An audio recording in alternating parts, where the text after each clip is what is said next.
Hi అండి అందరికీ. ఈరోజు రెస్టారెంట్ స్టైల్ ఫిష్ అపోలో చేసుకుందాం, వచ్చేయండి.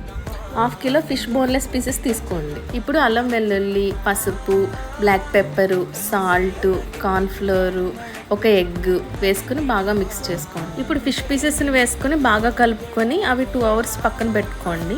వాటిని ఆయిల్లో డీప్ ఫ్రై చేసుకోండి. మా ఛానల్ సబ్స్క్రైబ్ చేసుకుని సపోర్ట్ చేయండి ఫ్రెండ్స్, ప్లీజ్. ఫ్రై చేసుకోవడంతో ఫస్ట్ చాప్టర్ అయిపోయింది. ఇప్పుడు చైనీస్ స్టైల్లో జ్యూసీగా ఎలా చేసుకుందామో చూద్దాం. ఇప్పుడు కరివేపాకు, అల్లం వెల్లుల్లి వేయించుకుని పచ్చిమిర్చి, ఉల్లిపాయలు, క్యాప్సికమ్ మగ్గించుకోండి. ఇప్పుడు Schezwan sauce, hot sauce, soya sauce, vinegar, tomato ketchup అన్ని ఒక్కొక్క స్పూన్ చొప్పున వేసుకుని తర్వాత పెరిగి వేసుకుని వాటర్ వేసుకుని బాగా ఫ్లేవర్స్ అన్ని కలిసి వరకు తిప్పుకోండి. దాని తర్వాత ఫ్రైడ్ ఫిష్ వేసేసుకోండి, కొత్తిమీర వేసుకొని దించేసుకోండి.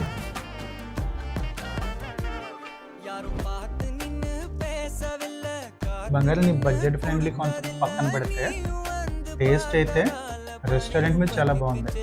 చాలా హైజెనిక్, చాలా హెల్దీ.